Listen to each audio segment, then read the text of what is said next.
Magandang umaga po sa ating lahat, mga kapatid. Magandang umaga din po, Father. Araw ng Huwebes sa ika-22 linggo sa karaniwang panahon. Ang ating ebanghelyo ay nagtuturo sa atin kung ano ang disposisyon na dapat mayroon tayo sa napakaraming biyaya na ibinubuhos at ibinibigay ng Diyos sa atin.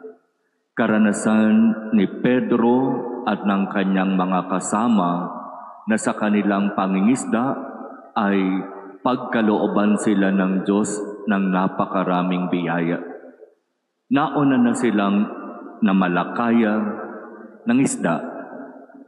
Inihulog nila ang lambat sa mga lugar na inaakala nilang maraming mahuhuling isda, pero wala silang nahuli. At nagdesisyon na lang na umuwi. At ngayon, nandirito si Jesus, isang karpintero na nagsasabi sa kanila, ihulog niyo ang inyong lambat at makakahuli kayo ng maraming isda. Pinanghawakan nila ang salita ni Jesus. Inihulog nila ang lambat sa sinasabing lugar ni Jesus. At nung iaangat na ang lambat, napakabigat. Kinakailangan pang tawagin ang ibang kasamang mangingisda sa ibang bangka upang patulong na iangat ang lambat. Napakaraming huli. Halos mapuno ng mga isda ang dalawang bangka at ang sabi ng Ebanghelyo, halos lumubog sa dami ng isda. Siksik, liglig, o maapaw.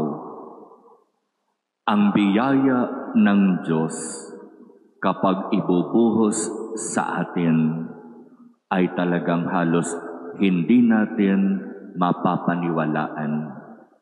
Pero ang tanong, ano ang disposisyon natin sa harap ng nag-uumapaw na biyaya ng Diyos? Ano ang nagiging pagtanggap o hindi natin pagtanggap sa nag-uumapaw na biyayang ibinibigay ng Diyos sa atin? Kay Pedro, nang makita niya ang napakaraming isda, ang nakita niya ay hindi yung maraming isda. Ang nakita niya yung kanyang sarili na makasalanan.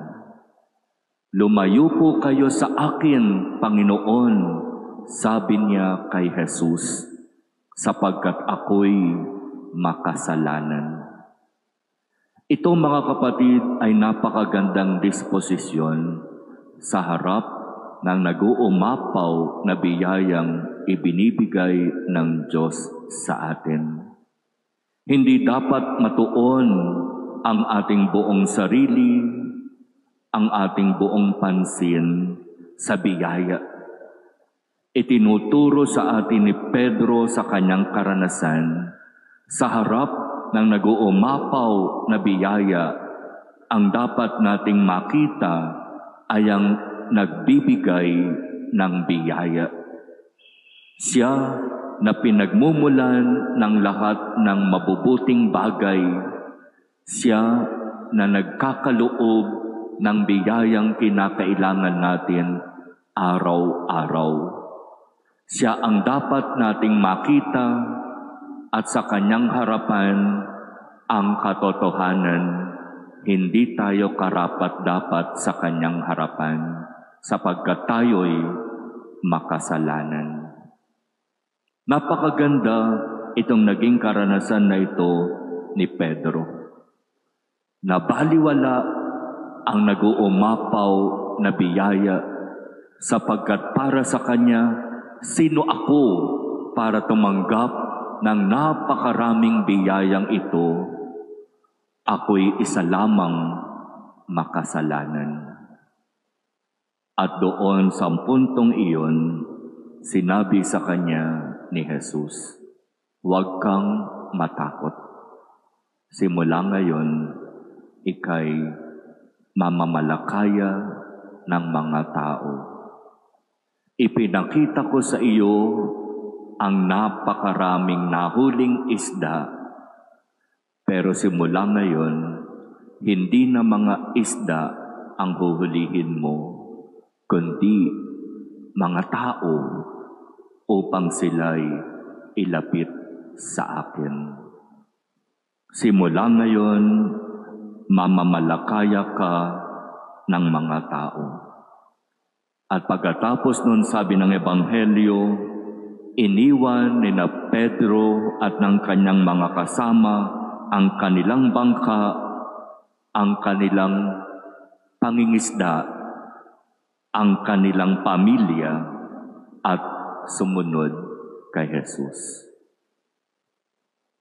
Sa nag-uumapaw na biyaya, ang nakita nila ay ang kanilang pagiging makasalanan. Makasalanan mang matatawag, tinawag pa rin upang maging apostol. Hindi kailangan na maging banal. Hindi kailangan na maging mabuti. Ang kailangan, marunong magpakababa, aminin sa harap ng Diyos. Ako'y makasalanan, Panginoon. At doon, mas ibubuhos ng Diyos ang mas maraming biyaya.